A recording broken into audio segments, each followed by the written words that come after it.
Hello everyone, இன்றைக்கி நம்ம செய்ய போகிறது பூண்டு புளி குழம்பு. இந்த குழம்புக்கு வெங்காயம் தக்காளி அப்படின்ட்டு எதுவுமே தேவையில்லை. நம்ம ஒரே ஒரு மசாலா மட்டும் ரெடி பண்ணால் போதும். நமக்கு டேஸ்டியான சூப்பராக ஒரு புளி குழம்பு வித்தின் 7 மினிட்லேயே ரெடி ஆகிடும். இந்த குழம்பு வந்துட்டு ஒரு வாரம் ஆனாலும் கெட்டு போகாமல் அப்படியே இருக்கும். நீங்கள் வந்துட்டு இந்த பவுடரை கூட நம்ம ஸ்டோர் பண்ணி வச்சிட்டோம் அப்படின்னா எப்போ தேவைப்படுதோ அப்போ நம்ம புளி மட்டும் ரெடி பண்ணி நம்ம தாளித்து விட்டு நம்ம வந்துட்டு சாப்பிட்டுக்கலாம். நான் செய்கிறது உங்களுக்கு பிடிச்சிருந்தது அப்படின்னா என்னோடய சேனலை சப்ஸ்கிரைப் பண்ணுங்கள், லைக் பண்ணுங்கள், ஷேர் பண்ணுங்கள். மறக்காமல் பக்கத்தில் இருக்க பெல் ஐக்கானையும் கிளிக் பண்ணிடுங்க. வாங்க இப்போ எப்படி செய்யலான்னு பார்க்கலாம். நம்ம இப்போ ஃபஸ்ட்டு பவுட்ரு தான் ரெடி பண்ணணும். அதுக்கு 1.5 டீஸ்பூன் அளவுக்கு ஜீரகம், 1.5 டீஸ்பூன் அளவுக்கு மிளகு ரெண்டையும் சேர்த்துட்டு அதோட கலர் வந்துட்டு நல்லா சேஞ்ச் ஆகிட்டு அதோட வாசம் வரலையும் நம்ம இதை வந்து வறுத்துக்கணும். பாருங்கள், இப்போ நல்லா வறுபட்டுருச்சு. இப்போ வேறு பாத்திரத்துக்கு மாற்றிக்கலாம். அதே பேனில் 1.5 டீஸ்பூன் அளவுக்கு கொத்தமல்லி விதை சேர்த்துருக்கேன். அதையும் நம்ம நல்லா வறுத்துக்கலாம். இதோட கலர் சேஞ்ச் ஆகிடுச்சு பாருங்கள். கரெக்டாக ஒரு 30 செகண்ட் வந்துட்டு இதெல்லாம் வறுத்தாலே போதும். லோ ஃப்ளேமில் வச்சு தான் நம்ம வறுக்கணும். இப்போ 1.5 டீஸ்பூன் அளவுக்கு கடலைப்பருப்பும் சேர்த்துருக்கேன். இதையும் போட்டு நம்ம எல்லாம் வறுத்துக்கலாம். அளவு எல்லாமே ஈக்குவல் தான். கடலைப்பருப்பு கூடவே கொஞ்சமாக மிளகாய் சேர்த்துருக்கேன். உங்கள் காரத்துக்கு எவ்வளோ தேவையோ அந்த மாதிரி போட்டுக்கோங்க. இப்போ 1/2 டீஸ்பூன் மட்டும் வெந்தயம் சேர்த்துருக்கேன். வெந்தயம் வந்துட்டு கம்மியாகவே சேருங்க, இல்லாட்டி கசப்பு ஜாஸ்தி ஆகிடும். இப்போ 1/2 டீஸ்பூன் வெந்தயமும் நல்லா கலர் சேஞ்ச் ஆகிட்டு நல்லா வறுத்தாச்சு. இப்போ இதையும் நம்ம வறுத்து வச்சுருக்க அந்த இதோட எல்லாம் மிக்ஸ் பண்ணிக்கலாம். இது நல்லா ஆறட்டும். ஆறுனதுக்கப்புறமா இதை வந்துட்டு ஒரு மிக்ஸி ஜாரில் சேர்த்து நம்ம வந்துட்டு பவுட்ரு பண்ணிக்கலாம். பவுட்ரு வந்துட்டு நல்லா பவுட்ரு பண்ணிடணும். குறன்னு இருக்கக்கூடாது. நல்லா பவுட்ராக அரைச்சிட்டு வந்து வச்சுக்கணும். ஈரம் இல்லாமல் அரைங்க. ஈரம் இல்லாமல் அரைச்சாச்சு அப்படின்னா இந்த பவுட்ரை வந்துட்டு ஒரு ஏர்டைட் கண்டெய்னரில் போட்டு வச்சிட்டோம் அப்படின்னா 1 மந்த் ஆனாலும் வீணாக போகாமல் இருக்கும். பாருங்கள், பவுட்ரு நல்லா அரைச்சாச்சு. இந்த மாதிரி தான் இருக்கணும். நீங்கள் கருக விட்டுட்டீங்க அப்படின்னா கலர் வந்துட்டு சேஞ்ச் ஆகிடும். அதனால் கொஞ்சம் வறுக்கும் போது ஸ்லோ ஃப்ளேமில் வச்சே வறுத்துக்கோங்க.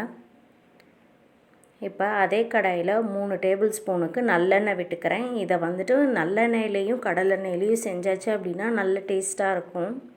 நம்ம ஆயிலில் செய்கிறத விட இந்த ஒரு டிஷ்ஷுக்கு நல்லெண்ணெயும் கடலெண்ணெயும் பயன்படுத்திக்கலாம்.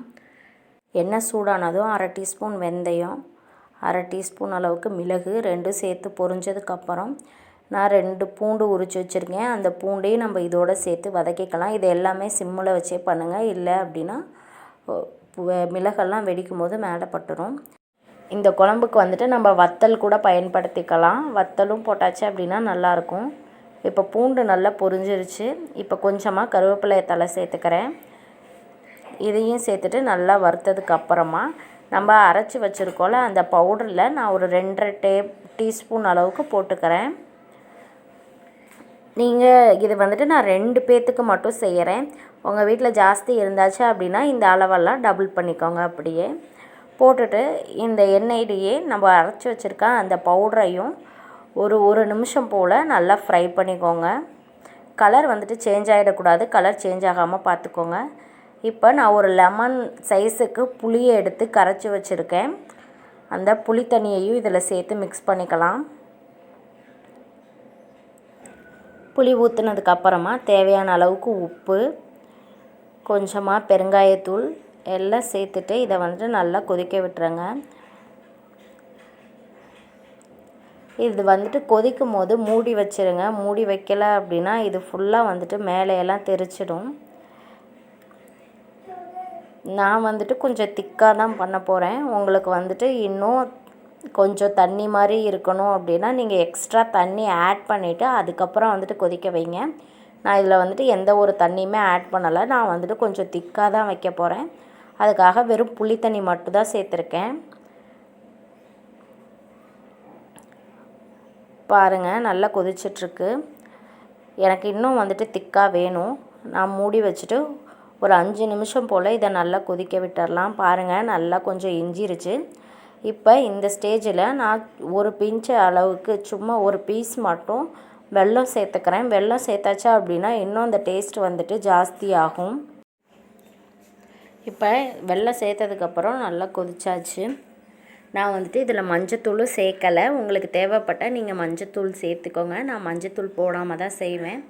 அப்போ தான் அந்த வாசம் வந்துட்டு நல்லாவே தெரியும். நீங்கள் தேவைப்பட்டால் மஞ்சத்தூள் சேர்த்து கூட பண்ணுங்கள். இது வந்துட்டு ஒரு வாரம் வரலையும் வீணாக போகாமல் அப்படியே இருக்கும். மேக்ஸிமம் ட்ராவலில் இருக்கவங்க, பேச்சுலர்ஸ், ஹாஸ்டலில் இருக்கிறவங்களுக்கு இந்த ஒரு குழம்பு வந்துட்டு ரொம்பவே யூஸ்ஃபுல்லாக இருக்கும். ஒர்க்கிங் உமன்ஸ்லாம் வந்துட்டு நம்ம இந்த பவுட்ரு மட்டும் ரெடி பண்ணி வச்சுட்டா போதும். எப்போ தேவைப்படுதோ அப்போ எடுத்து நம்ம தாளித்து விட்டுட்டு நம்ம இந்த குழம்ப வந்துட்டு ஒரு 7 மினிட்குள்ளாரையே ரெடி பண்ணிடலாம். இதுக்கு வந்து நமக்கு வெங்காயம் தேவையில்லை, தக்காளி தேவையில்லை. ஒரு சூப்பரான பூண்டு குழம்பு வந்துட்டு நமக்கு ரெடி ஆகிடுச்சு. நான் செஞ்சது உங்களுக்கு பிடிச்சிருந்தது அப்படின்னா என்னோடய சேனலை சப்ஸ்கிரைப் பண்ணுங்கள், லைக் பண்ணுங்கள், ஷேர் பண்ணுங்கள். மறக்காமல் பக்கத்தில் இருக்க பெல் ஐக்கானை கிளிக் பண்ணுங்கள். தேங்க்யூ.